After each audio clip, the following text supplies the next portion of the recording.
All right, everybody, welcome back to the Draft Indy podcast. Week three's in the books, and we finally have a win. It wasn't the prettiest of wins, but it was a win nonetheless, and we got to see some glimmer of what the offense could be towards the end.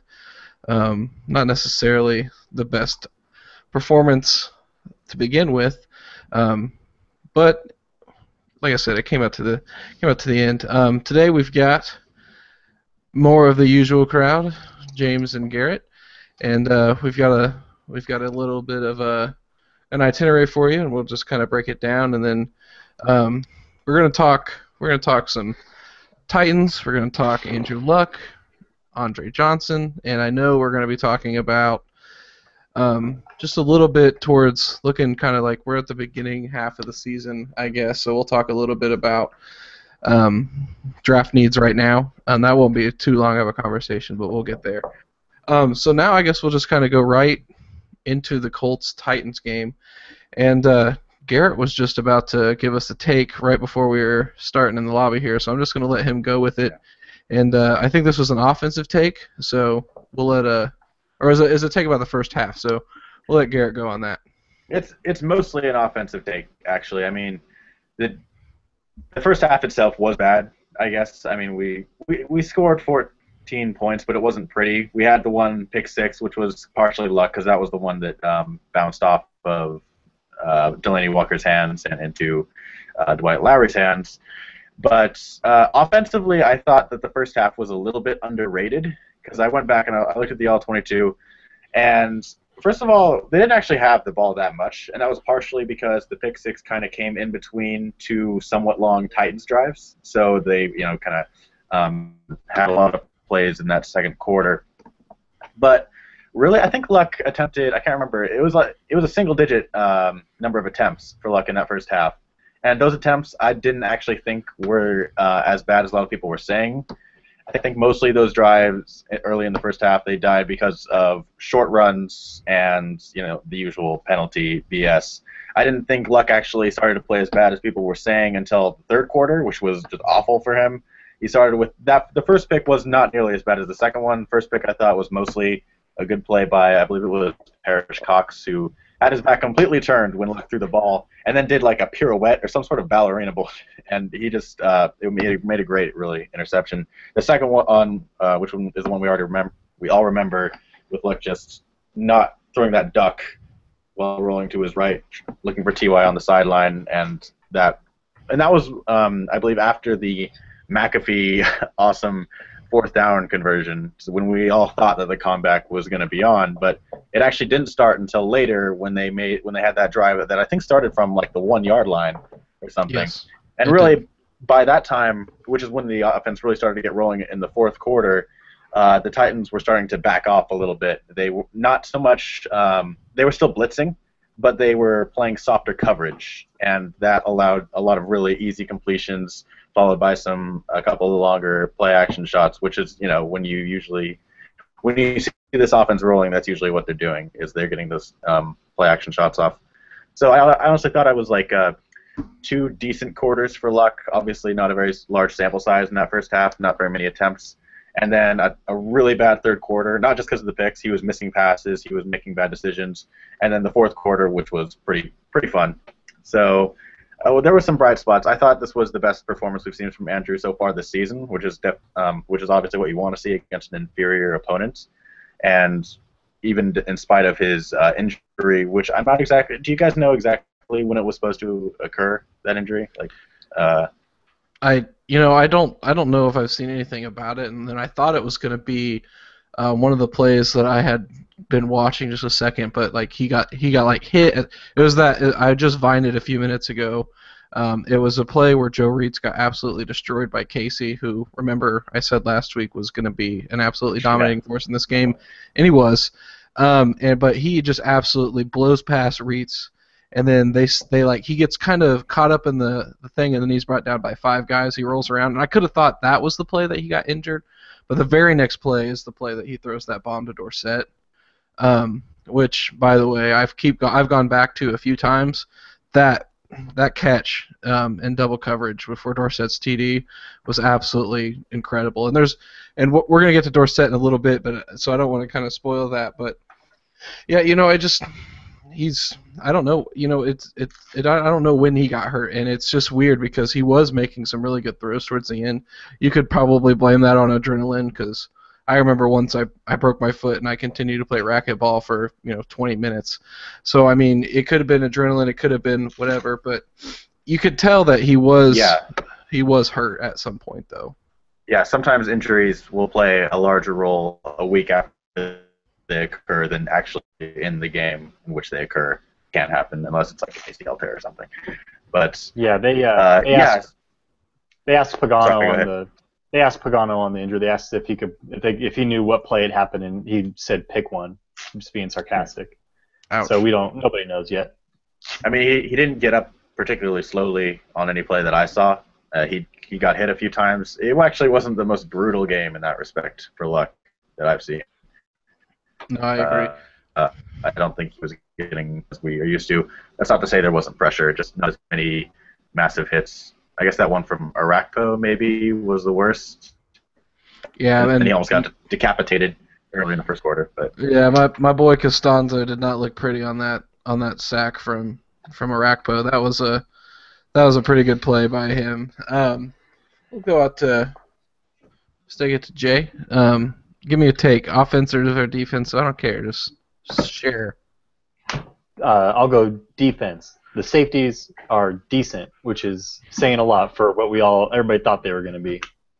I mean, even during the game, we got people saying that the safeties are terrible, and look at that play. But Lowry forced 2 picks. One of them was just a great pick. The other one was kind of luck. But I thought the safeties played pretty decent. Again, Lowry's pretty good. Mike Adams is pretty decent. That's not an issue at all. And defensive line's still pretty good.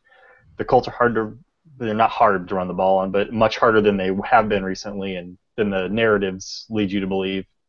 They did a pretty good job. Then they started to get more yards, especially in the third quarter, when Colts barely saw the ball for a while and all that. They did that mainly because I felt like they were tired out, but early in the game and then especially late, they were able to get that, but still no pressure. So that's going to be the issue, and I'm sure that'll come up soon when we're talking about draft considerations.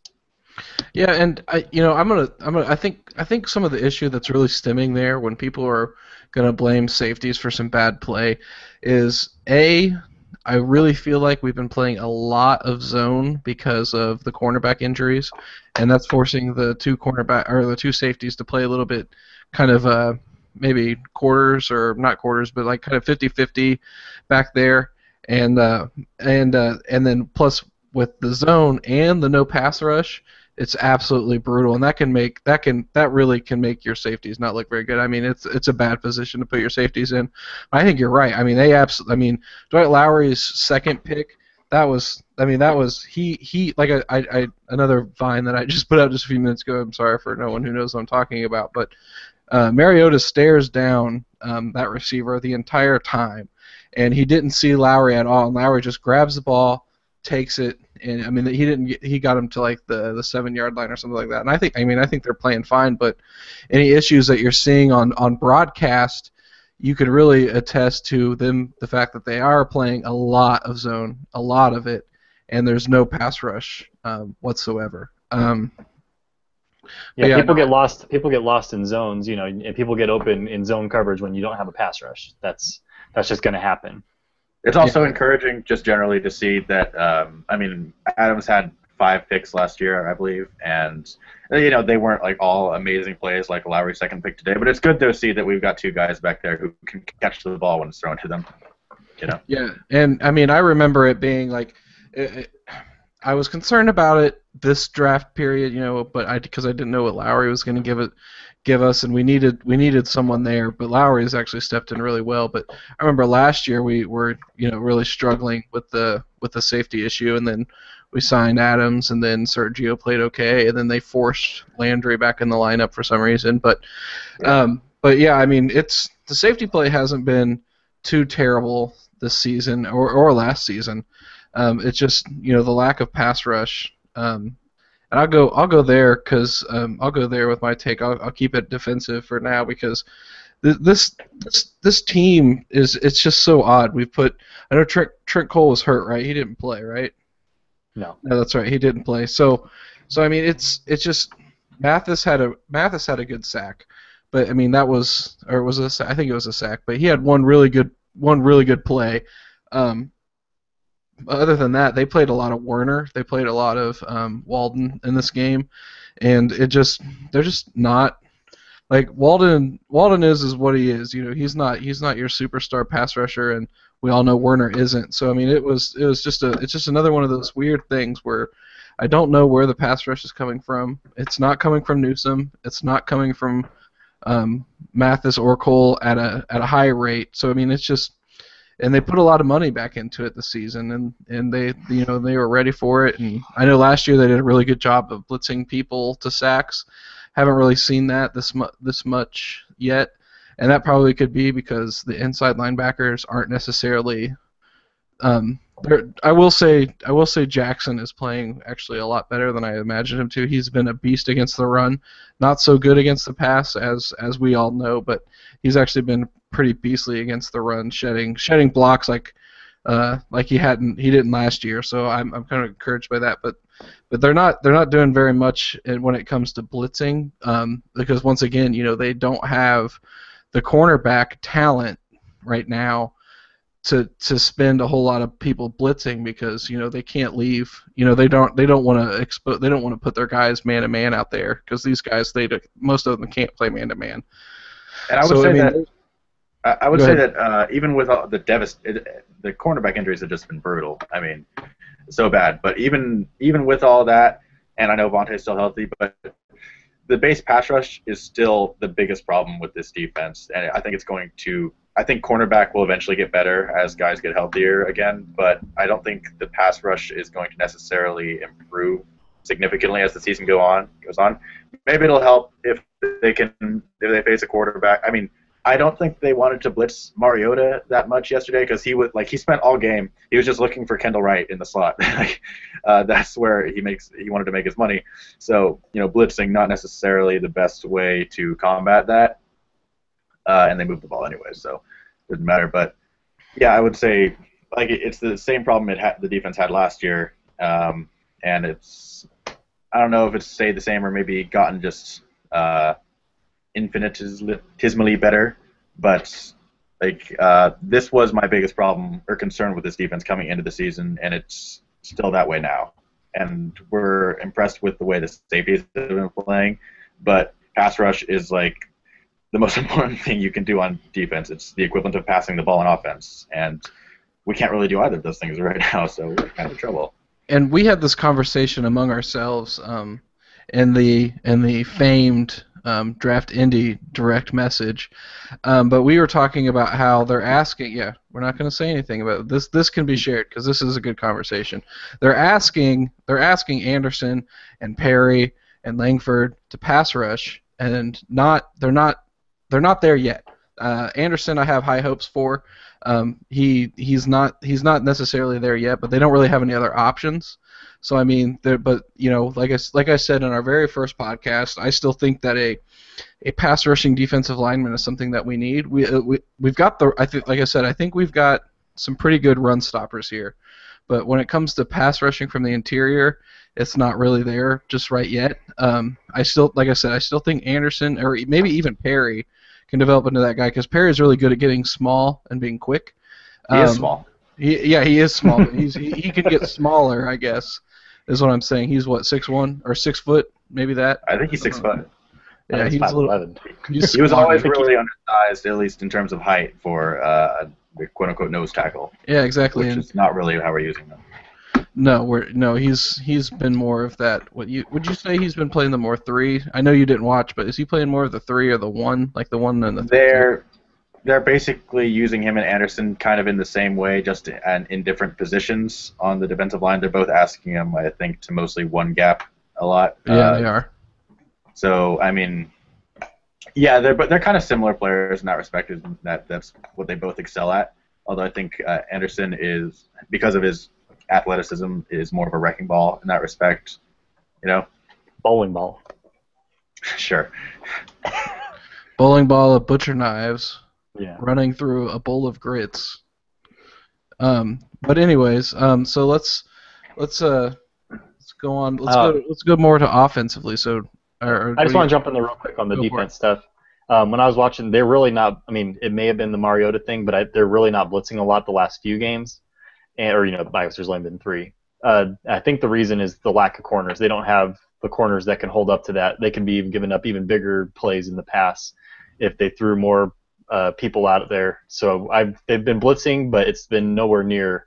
I'm not going off real stats. I'm going off my notes that I'm writing, but they're not blitzing anywhere near as like they did last year. And I think it's because they're hurt. They're down to their 5th corner starting. So that's an issue. I'm curious. I'm curious because if you remember camp reports and all that about Gaithers playing a lot in the nickel and all that, we haven't really seen a whole lot of him. I mean, he has played and he has had a good number of snaps, but we're not seeing him in that role that we thought he would be in. And that is, the nickel big safety, and he does come in those roles sometimes. But you would think right now with the depleted thing, they could at least play him in zone. He's got the speed to close in a zone. I don't know if he's necessarily got the smarts for it yet. I guess would be the better way to say it, because you would want. I guess the thing you'd want him best for would be running hip to hip with a tight end or something like that. So like the zone isn't necessarily where you'd want him, but it's just a curious thought because out of training camp that's what we all expected. We'd see it's 3rd down, Jackson's gonna jog off the field and give a little grin to Gaithers as he runs on the field, and Gaithers is gonna Bob Sanders someone, but we haven't seen that yet. And but and honestly, it's probably a good thing for his development that he's getting a chance to still learn. Right now, and not being forced into the lineup. If he was forced into the lineup if Adams or Gaithers was hurt, I don't think it's not going to be ideal, but it's not going to be necessarily the end of the world. But it is good that he's getting a chance to learn right now. So let's switch. We all thought real quick he was the one that was going to need the most time to develop on defense of the rookies they drafted. So that's what I thought when I watched his college tape. Yeah. But then when I heard they sorry to interrupt, but then when I heard they were putting him in so much in training camp, I thought, okay, maybe they're just going to use him in this really narrow role in which he can excel simply because he's got better physical traits than most of the people on this defense. And then he had that preseason, which I wasn't very impressed with, and for several reasons. I didn't like his deep coverage, which wasn't really what I was expecting them to use him for this early. I thought, like you said, I thought he was going to be playing, covering tight ends and stuff close to the line of scrimmage, covering running backs maybe. And I still don't love him as a tackler, and he's obviously not a huge guy, so he's going to struggle against the running game. So I don't really know whether to feel disappointed about Gaithers, but it seems silly too because he's still out.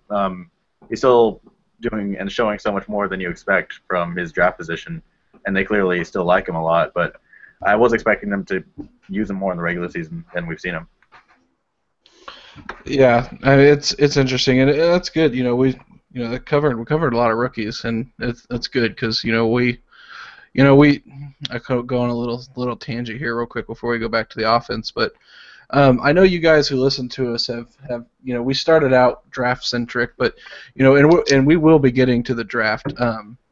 Very. What are you doing? I'm sorry. What are you doing right now, Garrett? That was funny. We'll get back to that, but yeah, it's just that we want to bring coverage to a lot of different issues, and so like we're trying to get into kind of just do writing 1 or 2 articles a week about the Colts and season. We will get back to the draft, but we think that we've got a lot of stuff that we can say about the season, and we're enjoying that, and we're doing that with the Sunday breakfast, and we're doing that with the takes, and we if any one of us just feels like writing one of the articles about the season, we'll get in that. But we are trying to stay draft centric, so we do hit on the rookies a lot. But some of them deserve the attention that they're getting, like Anderson and Perry, and it's just curious to discuss some of the other ones. But let's move back to the offense, and this kind of goes in on our agenda. But let's talk about Andre Johnson right now. So. Um, he's not who we thought he was yet.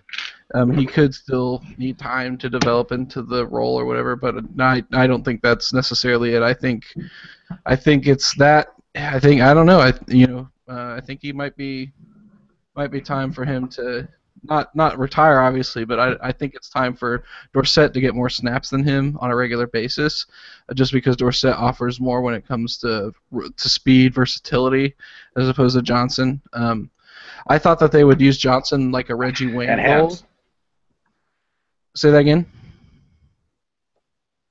Not only is Andre struggling to actually beat coverage, but when the ball's been thrown to him, he hasn't been catching it. And when that's the opposite of what we've seen for Dorsett, who looks, pretty NFL ready at this point, even if only in a somewhat limited role, maybe as the third guy, maybe as the slot receiver, which is what they're doing with Johnson right now. And when they brought him out, like one of the people who was most excited about him getting him free agency, because I thought, okay, here finally they've tried this with the Key Knicks, they've done this with Darius Hayward-Bay. Now they finally have a guy who has proven that he can get off press, that he can win on the outside, and I guess I must have missed the warning signs. Either that or Johnson really just did Okay, hold on. off a cliff this year, Hey, as is to be expected. All right. I think he's lagging out real quick. Let's give him a little bit of time to buffer. But yeah, I guess I'll try and continue that line of reasoning real quick, and then I'll unmute him. Let him buffer just a few seconds. But yeah, I mean, he's like you said, he's not catching the ball when he's getting thrown to him. He's not separating. And when we signed him, kind of I was thinking he'd do that role that Reggie Wayne had in 2012, 2013. But to do that, you've got to be able to be sneakily open and catch every ball that's thrown your way, and he's not doing that. And it's time for someone with a little bit more versatility. If we want to try and get this offense off the ground and get it going, we need to get that speed, that versatility, and it's just really odd that it's another thing with them that they don't like to play someone new, I guess, into a role that they had. It takes a while for them to change their mind, I guess, and I think once they do, I think the offense could be a little bit better, and like he was saying, Dorsett offers a lot of things. Like, I mean, there were some really good plays in this last game where he was actually boxing out the cornerback and he was jumping up for the ball and playing for it. And honestly, I watched as much college tape of his as I could, and I don't remember seeing that. But he did get just a lot of deep bombs. But I mean, he's actually surprised me with some of the ways that he can go up for the ball and come down with it. And I think you're right. He might be a little bit more NFL ready than we thought. But I'm not saying I'm not going to go on the record and say that he was worth the pick yet. I'm not going to say that, but I will say that I am surprised that he's a little bit better of a football player than I thought he was. Comments? I'll jump in here. All right. Yeah, you're talking about him, Andre. I don't know what's going on there. We were talking about it all week last couple of weeks, and it's not even that he's not playing well in this offense. He's just not playing well. He's not getting separation. He's not catching the ball. He's Maybe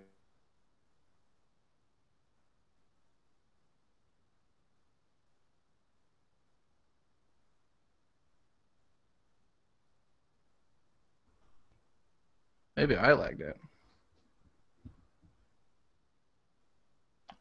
Garrett, are you here? Hello?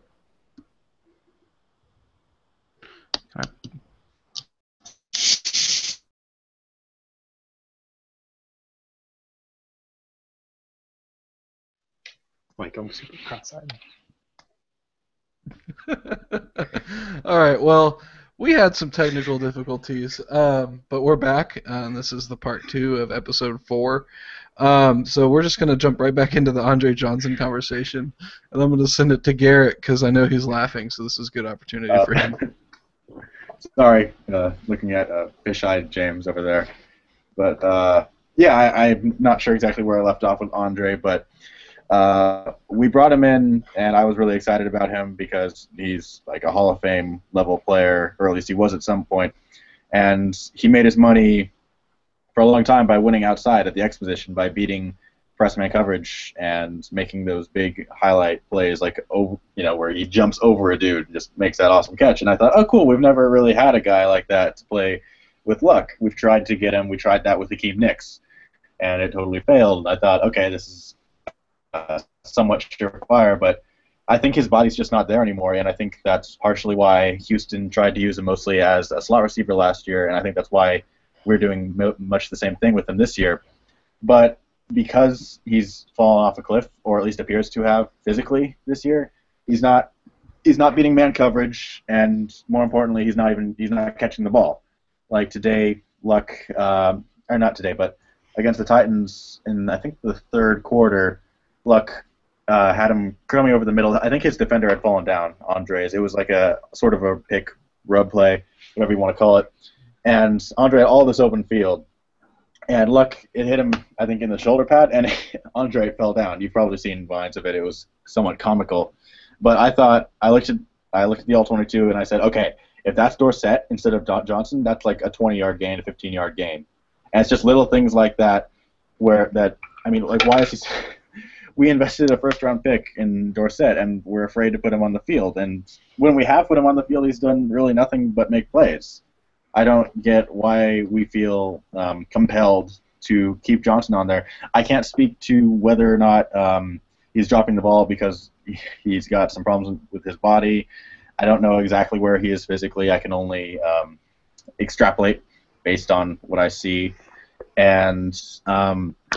But really, we shouldn't even be talking about this. There should be no reason for us to have to wait because we have a younger, better player waiting in the wings, and we're heavily invested in that player. So I just don't understand why we need to have this conversation about Andre, why we need to linger the way we did with Darius Hayward-Bay. I'm gonna steal something from my very favorite podcast. Well, my favorite podcaster in the football world, Sigmund Bloom. He does a lot of fantasy stuff, but he also is really good with the draft. He talks all the time about what we call the assumption of rational coaching, and when it comes to Indianapolis, it doesn't really happen a whole lot. So I mean, rational coaching. Rational coaching. Yeah. So I mean, it's just when the way he uses it is that he will say, if you're going to play such and such player in fantasy this week, you're doing it because you're assuming that there will be rational coaching or something like that. And that's how it's kind of hard to do that when you're an Indianapolis fan because rational coaching is hard to come by. It's really hard. It's really difficult sometimes to look in and to see, that they're not using their best players to their best ability and they're using a worse player as a starter or something like that. And it happens all the time on this team. It took forever. It took forever for Ty to take over for Hayward-Bay, and it took a while for Moncrief to come over Hicks last year, and looks like this year it's going to take a while for Dorsett to go over Johnson. But you're right. Every time they put the ball in his hands or give him the ball, target him or whatever, he is making some sort of a play. And I mean, and that's what you want. He fumbled 2 punts. We're regretting that pick. Okay. We regret that. We need to stick with Waylon, who has never ever muffed a punt. Nope. No, and no, I don't care. I don't honestly like. We don't have the person to do it. I am totally fine sending Waylon back there every time to fair catch it. Me too. Because Dorsett's not that guy. He's not a returner. So I mean, it's him fumbling twice, awful, and that gave a lot of ammunition on Twitter. A lot of snickers from the outside on that one. And he's scored that touchdown, which I had just talked about, where he went up for the ball and he boxed out the safety, and I mean it was a really good catch, and it was a really good throw too. But he was working against his own momentum. That's really tough to do. Yeah, he came back for the ball like while in the air, something like. I mean, that's what it kind of looks like. But it'll be a while for that to happen. James, I know. Before we crashed, you were kind of talking about him, so I'll go back to you because I want you to have your fair share. Perfect. Yeah. So with Andre, I was saying I don't know what happened to the last 8 months because he apparently has aged a lot. He's not even playing like he did last year with bad quarterbacks. We assume that even if he had that going, that'd be good. I'd be okay if he was an older receiver not doing very well, catching like 11 yards per catch or something like he was last year. But he's well below that even in strange areas catches. Drops, he's well below what he was in drops last year. He was a lot better about not dropping the ball and a lot better about making tough catches than he has been this year. So I don't know what happened in the last 8 months. We definitely, I would hope, start seeing more Dorsett, at least not 1/3 of Andre's snaps like it was this week. I think it was like 14 to 45 or something. So at least much closer. Dorsett's played well. The limited number of snaps he's gotten, he's in yards per reception on Pro Football Focus. He's like top 10. So he's doing well with what he's being given. So I think you naturally start increasing his workload. But it's Pep Hamilton, Chuck Pagano, and Ryan Grigson. So we don't know what's going to happen there.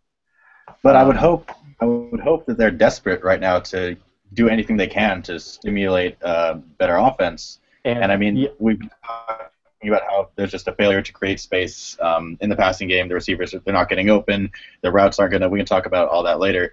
But I mean, just replacing the guy who's struggling to get open the most with a rookie who's at the very least, just extremely fast just seems so basic. We shouldn't even really be talking about this. And I think I would agree that with a desperate thing, but I don't think it was a move out of desperation to start the offensive line that they did last week. I think it was just the smartest move. Everyone knows of my high opinion of Lance Lewis, and so I did not tweet a picture of a garbage can with his face on it earlier. That did not happen. But I remember it not happening. Yeah, it didn't happen. But anyways, like I was saying, them started moving Newhart back to his natural position and putting Reitz out there, and having Thornton play as right guard. That was them. They're trying to do something. They know something's wrong, so they're at least trying. But honestly, I don't know about Thornton, guys. I mean, the Thornton experiment needs to end, and it needs to end soon. So it'll be interesting to see what they do there, because right guard is going to be just a bad spot, I think, all year, because Harriman's isn't the guy. I don't like Thornton ever. Like I said, I don't. But I mean, I don't know any offensive line combination that can work really well right now. I still want to see my boy Harrison get in the lineup. I wonder if they'd ever consider playing Denzel Good at right tackle. I doubt it, unless there's a serious injury that would happen. But you could a line where Costanzo, Mehort, Harrison, Reitz, Good, that could be okay, maybe. I mean, it's worth a shot at some point, I guess. Can't get much worse. Yeah. Yeah. I don't think Good would be good. No. Or at least not right now. Not yet. I think he's still very much a developmental player. But who else? Yeah, I mean, at this point, there's only so much of a risk involved with any experimentation on this O-line because it's not a good unit. And I know we're talking a lot about. I mean, Luck is not playing well, and Pep is not calling great plays. But the O-line, it is a problem. It is without a doubt a problem. Yeah, and that's actually the perfect transition. Before we transition. That's how we transition here and draft Indy. Oh, before we do, there we go. One quick thing on Dorsett. The touchdown was really cool, but the thing I really liked about it is that's what the weakness was that everybody listed with him was his ability to go up and get the ball. Right? The questions were all, can he go up and get a tough contested catch? He can get open deep. He can catch wide open passes, but could he only had one really cool highlight catch like that, and then so he did it in his third game. That's pretty good. That was fun. We saw the same improvement from Moncrief too, which was awesome to see. Obviously. Yeah, on his touchdown catch again, like we had said a few weeks ago on this podcast about how we didn't see him doing the jumping thing and being he did it week 2 and he got a touchdown off of it, and he did it again for the touchdown this week where he did that nice back shoulder back shoulder grab for the touchdown, which was just absolutely beautiful. Yeah, what we're seeing, he's just learning to use that amazing body of his better. I mean, what? It is. Come on. It's all right. We have questionable tweets sometimes. It's literally an amazing body. Like, look at his metrics. Okay, I can prove this scientifically. Yeah. Is it just like people like fainting when Varga walked in his underwear at the Senior Bowl? Yeah. Whistling and catcalling Varga as he walked in, super chiseled. But that's why his handsome rating was so highly contested in the off season. But we won't get into that now. Let's not start that again. Well, yeah, we're not going to start that again. Varga's concussed right now, so he's not really going to be playing this week. So let's transition to Andrew Luck. Like we had kind of alluded to just a few seconds ago, he is not playing very well, and it's compounded by the fact that his O-line is not playing very well, and well, the play calling isn't very, very good either. So I mean, there's been some good play calls, but there's also been some abysmal play calls. So it's just there's just a myriad of things, and like I said, they need to like I said last week, they need to find what's going to work for them, get into that rhythm, and that's how they're going to build momentum, and the offense is going to get up off the ground. So I guess I'll go right back to James. So what do you think is the issue with Luck right now? It's like you're saying, just a whole confluence of things going on. It sounds like he's injured. I mean, he is injured, and it looks like it's been going on for a couple weeks. It's not just, he got injured at the end of the Titans game. Looks like he's been struggling with his accuracy. He's always kind of had. He's never good, super accurate, but struggling more than usual. Struggling getting the ball over the top deep, and making the decision making just really bad. The one interception was just awful. I don't yell at him often, but I was yelling at the screen. Throw it away, and I was like, okay, good. He's just tossing it away, and then you're like, wait, that's going to the middle of the field. What's he doing? And then obviously picked off because that's a stupid throw. He does that sometimes. I'm okay with it. He's struggling, but we can still see flashes of good quarterback play from him, which I mean, most of the league would be happy to do. So. It's really first world problems to be complaining that Andrew Luck is playing like a mediocre quarterback right now in a really, really bad rut. Play calling's not helping. Offensive line's not helping. They did a little bit more this week, it seemed like, to give him some shorter route options if the Titans did blitz, because they did that a lot. And so he had little dump-offs. They actually got tight ends involved a little bit. There's still some questionable stuff with the receivers and the route combos, and he's just not playing well. I'm hoping it's mainly injury and playing two good defenses and one decent defense. Yeah, and you're right. Like it's not. I hate to make excuses for his bad play, but Buffalo and the Jets have really, really good defenses. Yeah. And it's just something that we had to suffer through in the first two games. Really, when you look at the schedule. The only defenses really that we have to fear, probably just the Texans, because J.J. Watt always has our number, and he's really going to have our number this year because that interior is bad. We got to play the Panthers, the Broncos, and that's really about it. So I mean, the worst is pretty much behind us when it comes to that, and so I'm ready to start. I think we will start to see some improvement. So I'm gonna throw it out to Garrett. So Garrett, what about you? What's your reasoning behind Luck's playing bad right now? Against two basic, possibly top 5 defenses. I mean, the Bills, they almost murdered Aaron Rodgers and Tom Brady toward the end of last season, and then they did the same thing to Luck right to start. They did murder him. So rest in peace, Andrew. But I would like to see this. It would be interesting, like theoretically, to see where this offense would be right now if they had just reversed the order of these 3 games. If they had maybe started against Tennessee, an inferior defense, perhaps gotten into some sort of rhythm, and then maybe they would have at least survived a little bit better against the Jets and Buffalo. You're never really sure how much of an impact rhythm actually has. It's something that we talk about a lot, but none of us really know what it means because only the players can really understand that. But like you said, his bad play is something that has just been compounded by these other factors, some of which I think have been around for a long time. Noted, like the O-line has never really been an above-average unit in this city, at least not for a long time. And the play calling, or I'm not actually, I hesitate to even use the term play calling when describing this issue because I think it has more to do with the play design itself, specifically the way they design pass play. I think Pep Hamilton is largely inclined to use isolation routes, meaning he relies on his receivers to beat their man and therefore get open. And that kind of makes sense if you want to use a deep passing game, and they do that a lot of play action. But when they have to beat the blitz the way they had to against Buffalo, against New York, and even to an extent against Tennessee, is where they really start to struggle because what the defenses do is they blitz and then they also they get physical with the Colts receivers. They make it so they can't get open, at least not right away.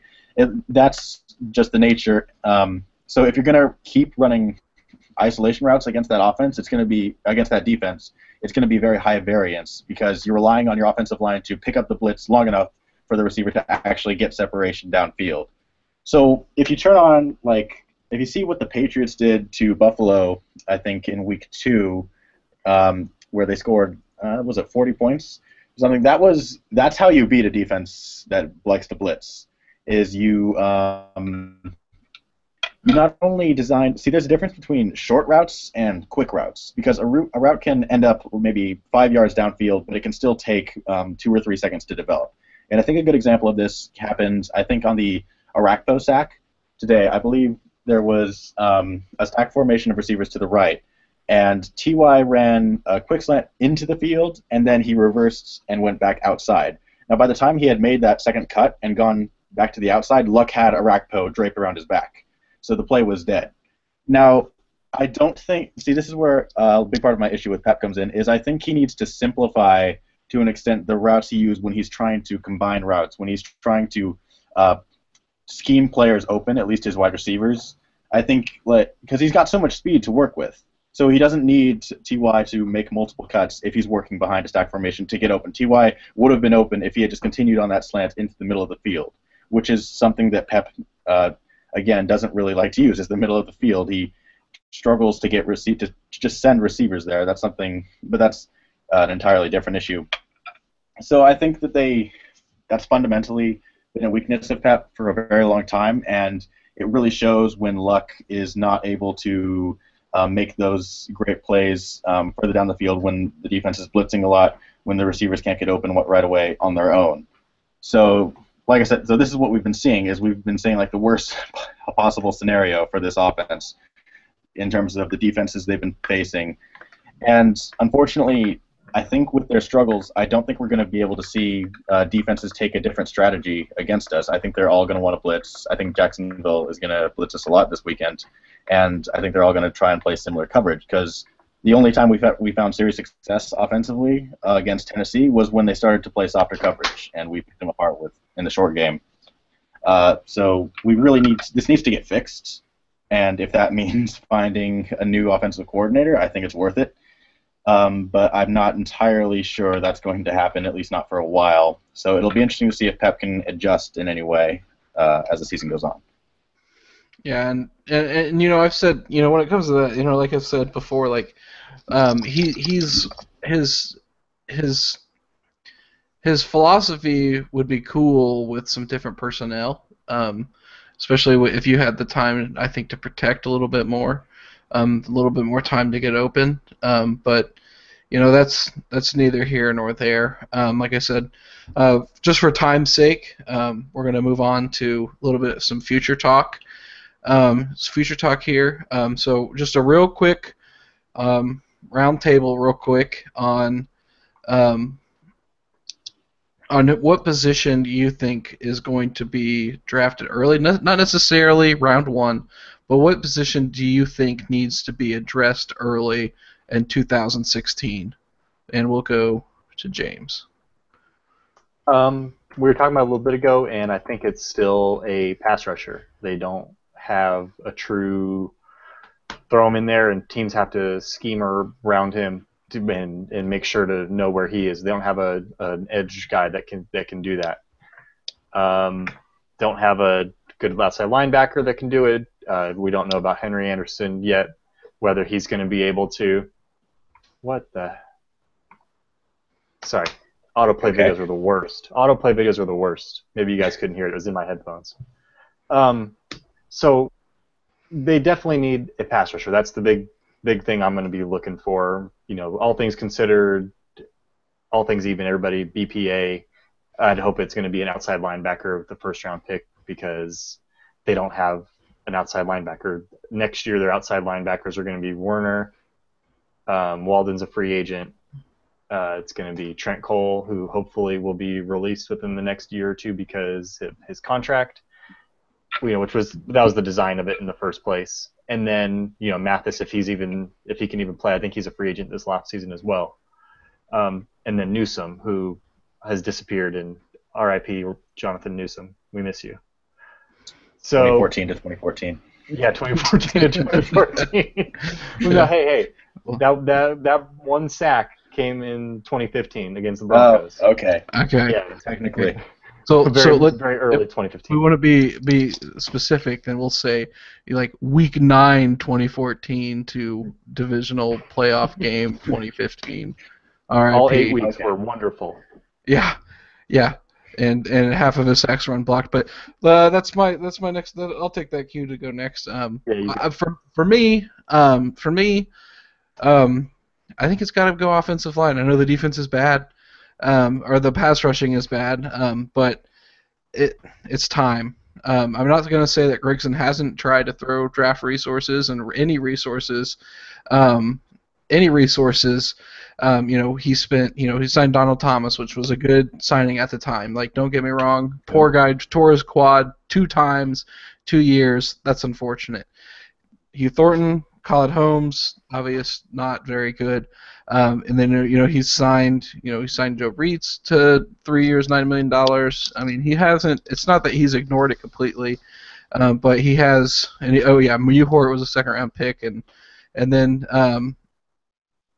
of course we've also drafted 2 guys that no one ever heard of. So in the 7th round and this year and last year, but I think it's time. Honestly, I think we could draft 2 offensive linemen. Maybe 1 early, 1 in the middle, 1 at the end. I don't know, or even 3. Just throw some money at it, and hopefully you get lucky. Something's got to change, especially in the interior. But like I said, I still like Mewhort playing left guard. So if you wanted to draft a right tackle in the first round, cool. If you wanted to draft a center in the 3rd round or a guard in the 3rd round, do that too. But I really think it's time if we're gonna have, because next season is when his contract's coming up, and we're gonna have a $125 million quarterback. It's time to make sure that he isn't getting hurt, and he's staying upright and has time to make the throws that he needs to make. So that's my little rant, and we'll move it to Garrett now. Garrett, where are you going? It really depends on what your long-term plan is for this team. I think thinking long-term, that your idea is the right way to go. That Luck has been getting hit a lot every year of his career so far, and although they have tried to spend a lot of money, and they've even taken a couple, at least, how many guys have they drafted high in terms of offensive linemen? Is Mewhort the highest? Yes. Mewhort's the highest. Okay, so not a huge lot of draft capital invested in that position group as of yet.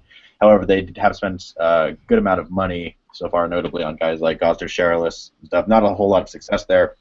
Although I don't think that strategy is going to start working for them if they want to stick with free agency in terms of finding an offensive line, because there just aren't that many good offensive linemen in the NFL right now. And they don't leave their teams. They don't leave their teams. They're highly coveted for a very good reason. They're rare right now. So I think if you want to protect your quarterback, you gotta be willing to invest draft capital in that right now. So I wouldn't be upset if they took multiple linemen next year, even multiple linemen in the early rounds. Although I think the quickest way to improve this team would be to add a legitimate outside rushing threat, like James said. I think that's the thing this defense is missing the most. Like I said, it's the biggest problem this defense has, even with all the injuries and problems with linebackers, with the cornerbacks. So that would be the if you're going to add one player to this team that would make a big impact, I think it would be an edge rusher. And obviously, because they're so old at that position right now, that's something that they're likely to do. Something that I wish they had done. That's what I wanted them to do this year, actually. So, like I said, it depends on your long-term or short-term plan for this team. I guess personally, I would go O-line, I think. Yeah, and I kind of came up with this analogy when I was just kind of BSing with my uncle-in-law back and forth, and he kind of gave me a good analogy, and I don't know if this has happened, and I don't know if this is true, but stick with me here on my line of reasoning. Going into 2012, it was a rebuild year. Everyone said it. We're rebuilding. Build the monster, rebuild. Then we went 11-5. And then I think Grigson or Irsay or a combination of the both and Pagano were like, oh, we went 11-5. Let's not build the monster. Let's patch the not the non-monster. I'm going to think of a good word for it. The non-monster. And so they tried the free agents. They tried some high upside guys that didn't really pan out. And then they just kind of forgot that they were rebuilding. And so when you're looking at the core common core of building of a team, you got to look at that offensive line, and they didn't put as much resources as they could have or even should have in there. So it's really interesting, because maybe they were just like, well, I guess maybe we can BS our way to a Super Bowl, and try and sign Gosder and try and sign Laron Landry, who played well the season before, and they were hoping they could ride that playing well. And it just didn't happen with a lot of those free agents. It didn't happen. 2013, let's just erase that from Colts history. Not the wins, that's fine, but the draft and the off-season moves and the Trent Richardson trade, that can all just go to the dumpster. Every free agent, every draft pick for the most part, and every the Trent Richardson trade can all go to the dumpster from 2013. But it's just they haven't. I don't think that they have. Like I said, they have spent capital, free agents and draft picks on the offensive line. I just don't think it's been enough, especially when you have a quarterback like Andrew Luck. If you guys, I guess we'll maybe wrap it up here. I'm sorry, I kind of went on my little rant there, but if you guys have anything else you'd like to say, James, you got anything? I guess I'm still we got to fix offensive line. So much has got to be fixed. I've defended Grigson up to the point of being average, which is a huge defense with how everybody views him, but I'm just ready for something new. We get somebody new in there, whatever. I'm tired of defending him. Sorry, Grigson. The mediocre, he's not bad, he's mediocre, but we don't want no mediocre. We don't want no mediocre. Isn't good. Mediocre isn't good. That's the thing about mediocre. GM purgatory. Yeah, I mean maybe they give him his fourth year or his fifth year in his contract with a new coach or something like that. We don't know what's going to happen with that situation, but it's just maybe they do that. But you're right. I mean the mediocrity, it's just got to end. We need something better in here, and it'll happen. I think Irsay knows. At least I hope. And so it'll be interesting. So we'll move. One more final thoughts, Garrett. Yeah, I think that if they wanted to move away from mediocrity, the place to start is the coaching staff. Although I wouldn't be necessarily sad to see Grigson go. I think we've seen a paradigm shift these last 3 weeks with our approach to this team, with the way everyone thinks about this team. We thought this was going to be an elite offense, top 5 maybe in the league, top 3 even. It obviously hasn't been that way at all. And I think statistically they will improve as the season goes on. But like we said, they're not going to play that many more elite defenses. But even so, I think the underlying issues that this team has had on offense for the last several years, the offensive line, the way plays are designed, all of that has been bared.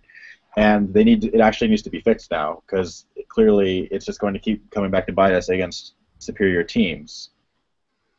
Yeah, and yeah, you're absolutely right. Everyone came in with high hopes, and maybe after like we said we've played the elite defenses that the two best that we'll probably play all year, and maybe they'll get better. But you're right. I mean, there's just a lot of things that we've seen in the past 3 weeks, and it's crazy that we're already kind of talking about this stuff, and it's only week 3, which is really kind of either telling or just the fact that we did get our asses kicked 2 times pretty badly. But it's just really, it's like I said, it's the end of week 3. We've got some easier games coming up. Not necessarily next week. It's the Jaguars. Sorry, Hank and Eric Stoner. You guys, even if Hasselbeck played, I imagine we'd still win, and Hasselbeck isn't good at quarterback anymore. But it'll be interesting. So I'm just going to kind of wrap us up, and I say it every week, and I really mean it. Thank you for listening. Thank you for reading our articles. We don't do this stuff for ourselves.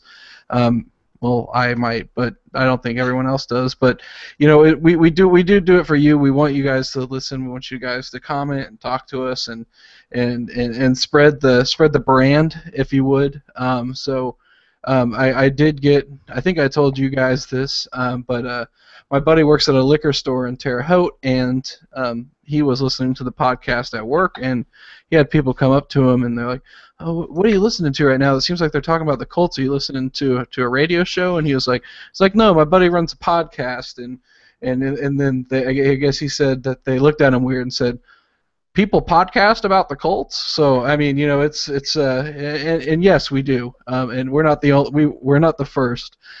So maybe we are a little serious about this, but that's okay. We are trying to fill the void of the Colts podcast, since I don't know of any others, which I've said before makes us the number one source for your podcasting needs when it comes to the Colts. So spread the word. Keep commenting, because you're the reason we're here. And with that, we'll sign off for tonight, and we'll be back next week on a short week, because I believe we play Thursday night.